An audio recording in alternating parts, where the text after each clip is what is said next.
Welcome back to the Newport Gulls pregame show. This is the Broadcasters Roundtable. I am joined by the Newport Gulls publicist Matt Tonis and the man, the myth, the legend, young Tim Scott from the Ocean State Waves. Tim, welcome back to Cardines Field. Always a pleasure to be back, Rob. Now, Tim, the Ocean State Waves come in third place in the Southern Division. This could be a very big game while the Pell Bridge Series has been taken by the Newport Gulls 4-0. This is a very big game for the Ocean State Waves going into the All-Star break. This is a huge game for the Ocean State Waves. They come into this game on a 2-game losing streak. This is a big game because, A, they have to battle off the New Bedford Bay Sox, so they currently are tied for third in the NECBL Southern Division with.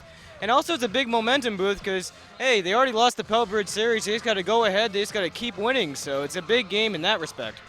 Now, Matt, over the weekend, the Newport Gulls split their weekend against Vermont, New Bedford, and 2 games in Plymouth. Overall, the performance from the Newport Gulls wasn't too bad. In fact, they deserved to win all 4 of those games. No, overall, it was not bad, especially going on the road for all 4 of those games. When you come away 2-2 on the road, if you're playing 500 ball on the road in this league, you're still looking pretty good, especially in the playoff spot, especially the way the standings are right now. Talked to Mike Coombs after the doubleheader in Plymouth, and he said, hey, whenever you can go on the road and get one in someone else's house, it's a successful day. So overall, the Gulls are still looking pretty good in that number 1 spot going towards this home game.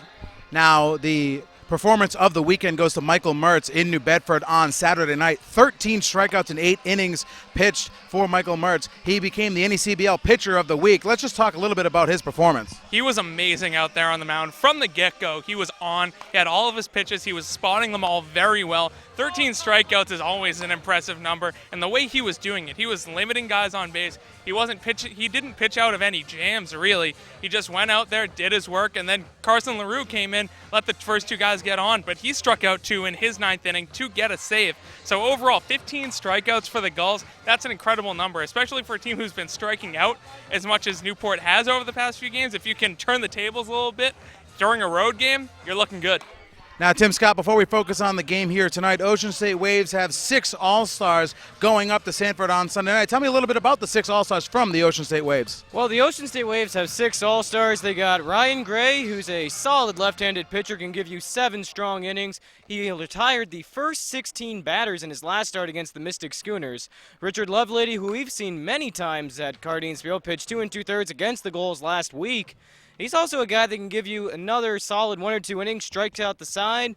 Usually he's a guy that can get consistent outs. He currently leads the Waves in strikeouts as well. You also got Tim Lynch, Chucky Robinson, and Dylan Bordeaux, the 3-headed offensive attack from Southern Miss that can hit a lot of home runs and can get a lot of contact. And also to round it all out, you also got Ryan Bland, who's a keg at the start of the lineup. He can do the job right. He got a lot of key plays. And all in all, I love these All-Stars because they get the job done and they help the Waves get into 3rd place in the Southern Division. Now, Matt, for the Newport Gulls, it's 12 overall when you count the coaching staff for Newport, but 9 big All-Stars, possibly a 10th by the end of everything tomorrow going up to Sanford. Yeah, normally you want that to be an off day for your guys, especially with the game now on Monday the next day.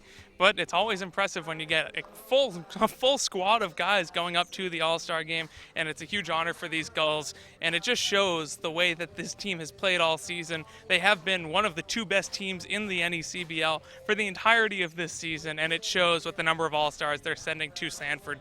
Now focusing on tonight, Game 5 of the Pell Bridge Series, a game that the Newport Gulls want to win here at home. They are 11-2 overall here at Cardines Field this season, and this has been a very tough place for teams to come in and beat the Newport Gulls. It's been that way ever since they moved here in 2001. Cardines Field is a very good home field advantage, probably the best in the NECBL aside from maybe Vermont. But overall, it's easy to win here if you're Newport because you know the dimensions, you know how to play the wall, and you got to keep that momentum going, especially coming off a huge extra inning win against Ocean State the last time Ocean State came to Cardines Field. So if you can take that momentum you got in that game, keep it going, you'll get win number 5.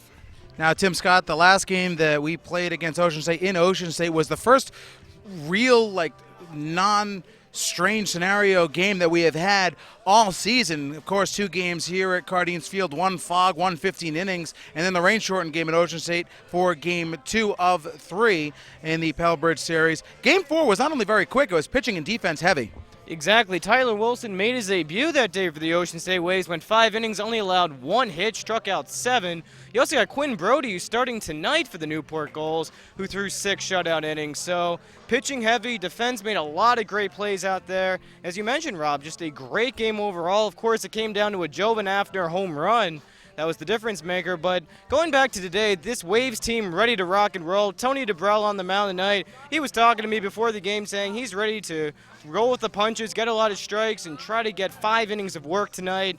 And I think if they can do that and the offense can hit against Quinn Brody second time around, I think we got ourselves a great ball game tonight.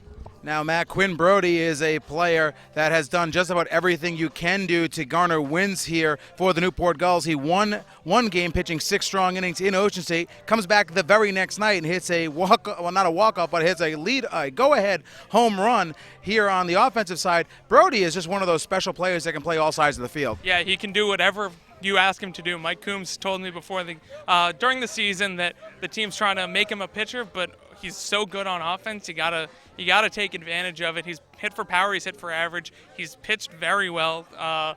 He's a jack of all trades in every sense of the word, and he's a really important piece for a team like Newport going forward, especially in the postseason. Now, this is going to be a very important game for both the Ocean State Waves and the Newport Gulls. Game 5 of the Pell Bridge Series starts tonight at 6:35. I'll be on the broadcast with Tim Scott from the Ocean State Waves and Matt Tonis here tonight. We'll be bringing all the action to you from the pregame all the way through the postgame on the NECBL Broadcast Network, and the Newport Gulls pregame show continues next.